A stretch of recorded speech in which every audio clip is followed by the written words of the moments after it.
Prime Minister then joined Trump at a rally aboard the USS Washington, where she got to hear him just rambling to our troops on a range of subjects, including magnets. He hates magnets. He hates magnets, windmills, and sharks. But he loves steam. I want to know, catapults, which is better, the electric or the steam? They had steam, which works so beautifully. Steam, they said they can fix it with a hammer and a blowtorch. I love the sight of that beautiful steam pour. Vice President Maybelline was making the rounds, attempting to defend his boss and the chairman of the FCC with a new fairy tale, even a 5-year-old. Two things. First of all, I'd like them to tell me exactly what Brendan Carr did to have Jimmy Kimmel taken off the air, because number one, he is currently on the air, and to the extent that he isn't in certain stations, it's because he's not funny and because his ratings are. America, under Donald Trump's shadow, has reached a point of near political theater, a chapter so surreal it feels like the script has lost its authors. Once a symbol of small-town struggle and redemption, JD Vance has now transformed from the man who penned heartfelt tales about escaping the Rust Belt into Trump's most unwavering cheerleader. He stands beside him, smiling through every controversy like a co-star trapped in the most uncomfortable political comedy ever made. Late-night host Jimmy Kimmel didn't just mock this alliance, he took it apart with the sharp precision of someone who's been waiting years to finally deliver the punchline. And when he did, it landed with satisfying clarity. Stay Puft Marshmallow Ankles was back home at the White House tonight, handing out candy to children. One of the kids was dressed as, you can see him here on the right side, as a light-up marshmallow. And watch this, because this is something Trump has done in the past. Instead of putting candy in the bag, he puts it on. JD Vance is crushing it when it comes to policy. How will we lower the cost of daycare? It's such an important question, Charlie. And I think one of the things that we can do is make it easier for family models to choose, or for families to choose whatever model they want, right? So one of the ways that you might be able to relieve a little bit of pressure on people who are paying so much for daycare is make it so that maybe like grandma or grandpa wants to help out a little bit more. Jimmy Kimmel hilarious reaction on JD Vance's daycare solution. His plan to lower costs is to guilt-trip grandma into free labor. Maybe there's an answer. Kimmel didn't need a monologue that night. He needed a mop. Trump's marathon of chaos had spilled far beyond the stage, faster than campaign slogans could be printed. This wasn't a partnership. It was a blooper reel that simply refused to end. Trump talked. Vance nodded. America winced. And somewhere, as if even symbols of pride had their limits, a bald eagle quietly filed for asylum. And when we run out of steam, we're going to oxen, big teams of beautiful oxen. He loves steam. And then he closed things out as only Donald Trump.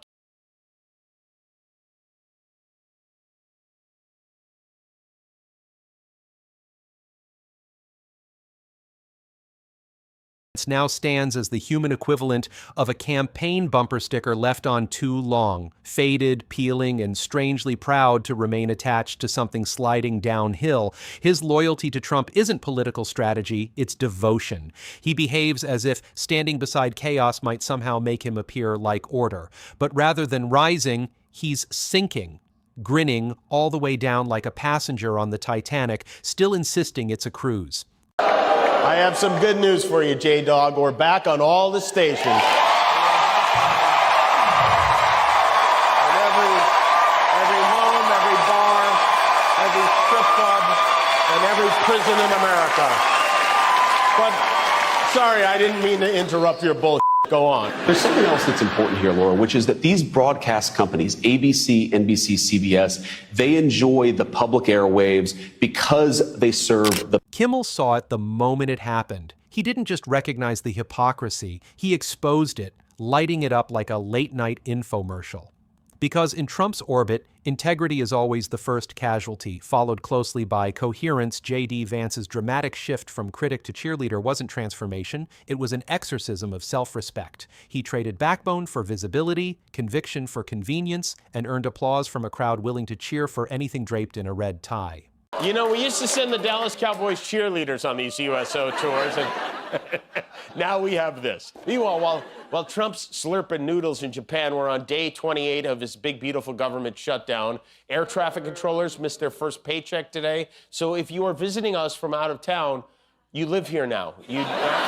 Trump, meanwhile, is back to doing what he knows best, performing the presidency as if it were community theater. Every appearance feels like a stage production. Every speech a one-man show that no one actually requested.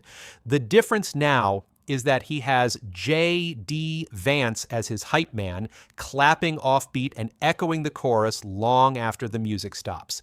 It's the political version of karaoke gone wrong, only this time the microphone never cuts out and the audience has nowhere to go. You know, if you go to a Jimmy Kimmel live viewing, you have to really be a humorless scold. Did you hear what he just called you? He called you humorless scolds. What is wrong with you people? You trying to make JD's mascara run? What's going? A humorless scold. Who talketh like that? Because that's precisely what it's become. A circus with no animals left, only clowns vying for center stage. And JD, he's the one trailing behind the elephant, broom in hand, calling it public service. His entire political persona rests on being louder than anyone else. Trump declares the sky green. JD nods as if it's a revelation. Trump misplaces a fact. JD brands it a strategy loyalty so extreme it flirts with performance art. Yet no one laughs, except Kimmel, who has taken it upon himself to remind America that satire consistently draws a better crowd than cabinet meetings ever could. Other than that, things were a little bit different this year because of the construction that's going on at the White House. They had to improvise a bit. They had to move around, and, you know, they want to get that ballroom finished, so they just went right ahead with the demolition while the trick-or-treating was happening. The kids had fun, though. The Department of Agriculture was there, and kids love that. Handing out mini pumpkins, and the U.S. Postal Service was there with a Be Best postcard station. They gave the children Be Best postcards. I didn't know Be Best was still... In a country where spectacle often outweighs substance, JD Vance once presented himself as the calm, rational Republican, the supposed bridge between populism and reason. Today, that bridge lies in flames, and he's standing nearby, roasting marshmallows over its ashes. Trump doesn't merely demand loyalty. He devours it, chews it, and spits it back as roaring applause. Jimmy Kimmel saw this clearly. Not a genuine political movement, but a codependent theater of survival. A carefully orchestrated performance built on emotional chaos. Every Trump rally is a masterclass in managing fervor and frenzy. The promises echo familiar lines. The outrage feels scripted, and the slogan seems stale enough to carry expiration dates.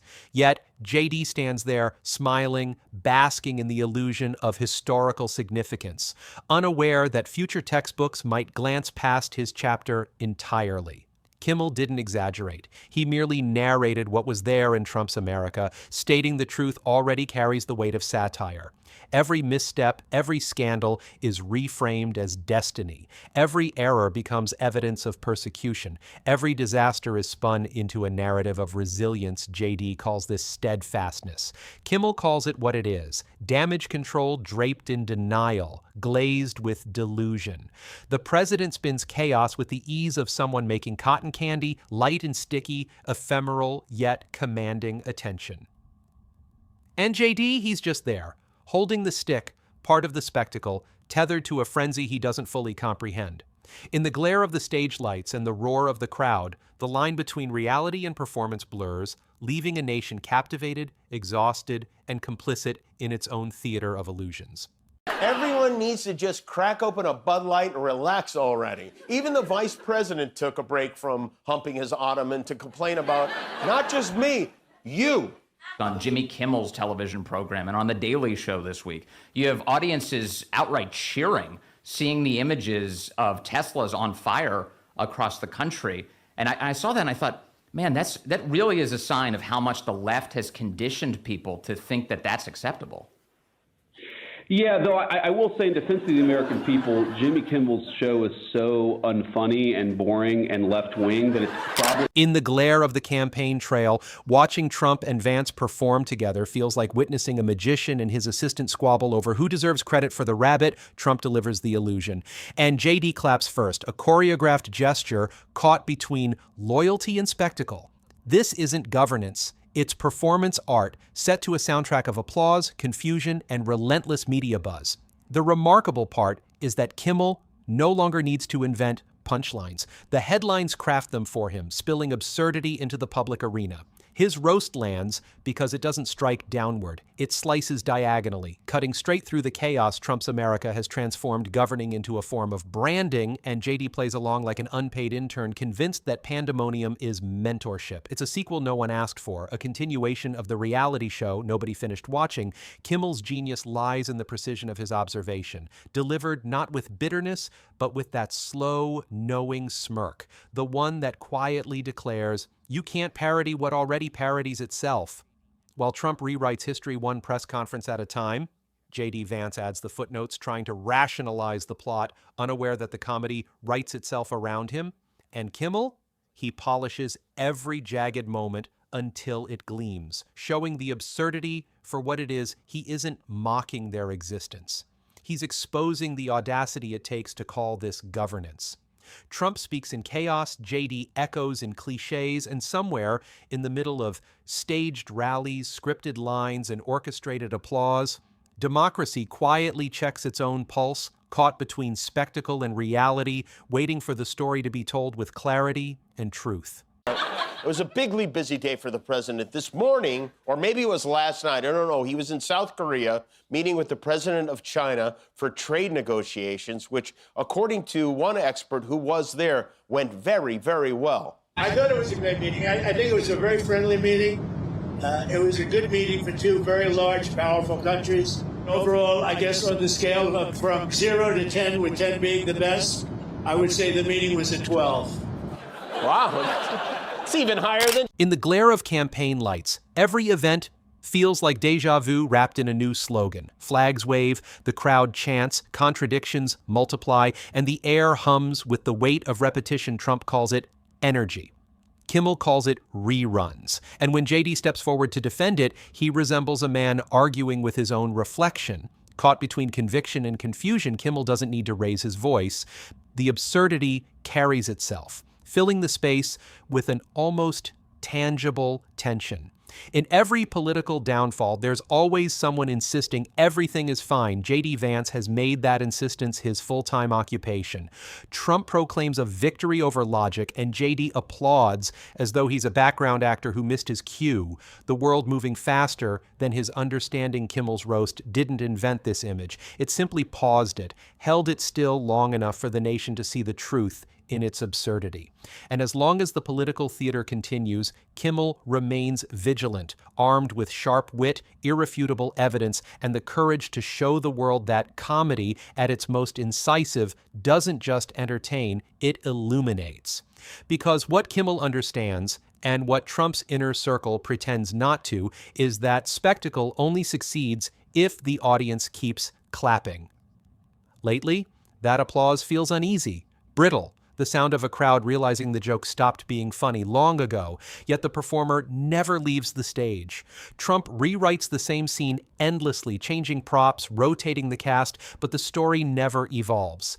It is a chaos machine masquerading as charisma, a performance built on distraction rather than direction, and a nation watching moment by moment, caught between disbelief and fatigue. Archbishop of Canterbury? What? Go on. There are these judges. Judge Boasberg comes to mind. Lots of judges who are trying to basically say the president can't exercise the powers of the presidency. You're an attorney. How do you assess the legal battles here? Yeah, I bet all those judges are huge fans of Jimmy Kimmel, by the way. But I think, Vince, that, one, we have an appeals process.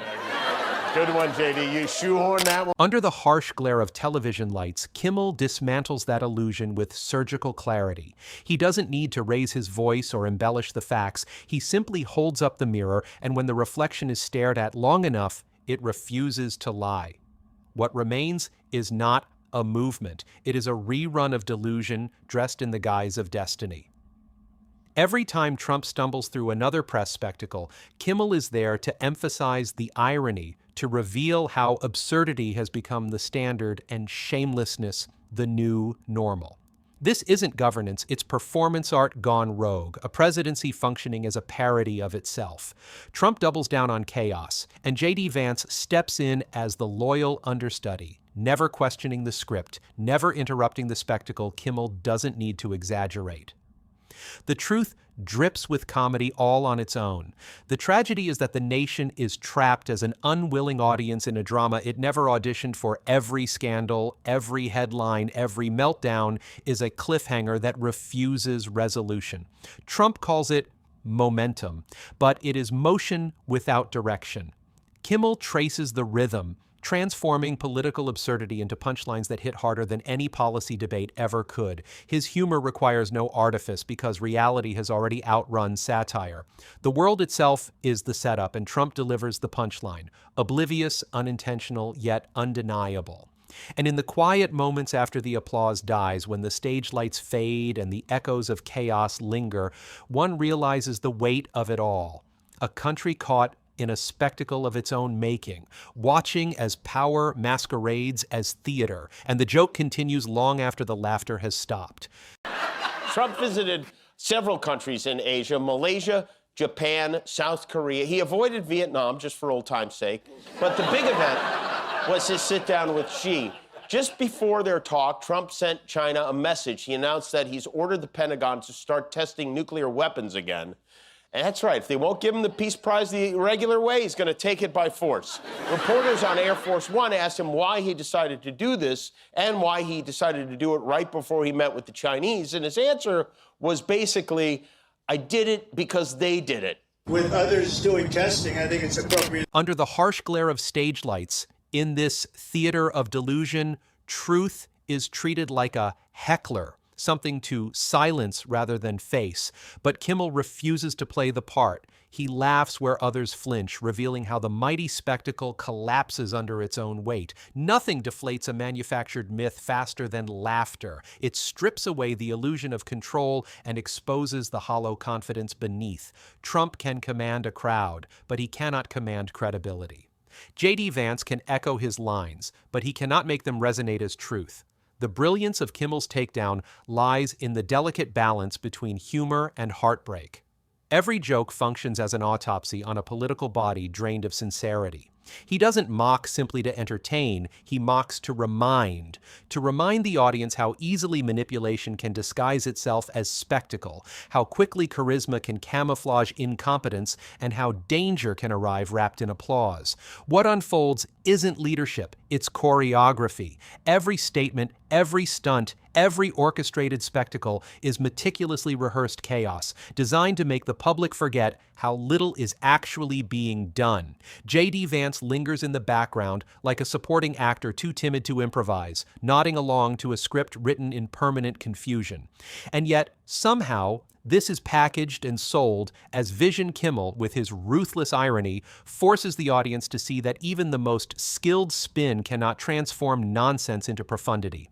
In that revelation, the laughter becomes a lens, clarifying, unmasking, and leaving viewers to reckon with the spectacle they once accepted as reality. Speaker Mike Johnson said there's nothing more Trump can do about the shutdown. The guy who's ended 8 wars, a man who has ended wars that never even started, can't do anything about this. Some Republicans are very unhappy with Mike Johnson, including Marjorie Taylor Greene, who reportedly lashed out at him on a call with House Republicans. She said her party was letting the country down and demanded to know the Republican plan for health care, which Johnson refused to share because there is no Republican. Under the harsh glare of national attention, Kimmel exposes how the brand of Trump's America has evolved into a franchise of chaos, where loyalty is measured by how loudly you echo absurdity and how willingly you ignore the obvious his comedy slices through this fog of blind devotion with surgical precision. He understands that the instant laughter fades, the danger becomes tangible. Laughter is resistance, the last weapon available when reason ceases to function. The brilliance of Kimmel's approach lies in his refusal to try to outshine the chaos. His delivery lands because he treats the absurdity with the only respect it truly deserves: mockery. That is how a cult of personality is dismantled, not by argument, but by deflation. Trump's presidency has become a case study in branding over governing. Every controversy is spun as courage, every mistake reframed as media sabotage, every failure blamed on someone else. Kimmel sits back, letting absurdity implode under its own weight. In this world, when everything becomes a spectacle, reality itself is the ultimate punchline. In Trump's America, applause has replaced accountability.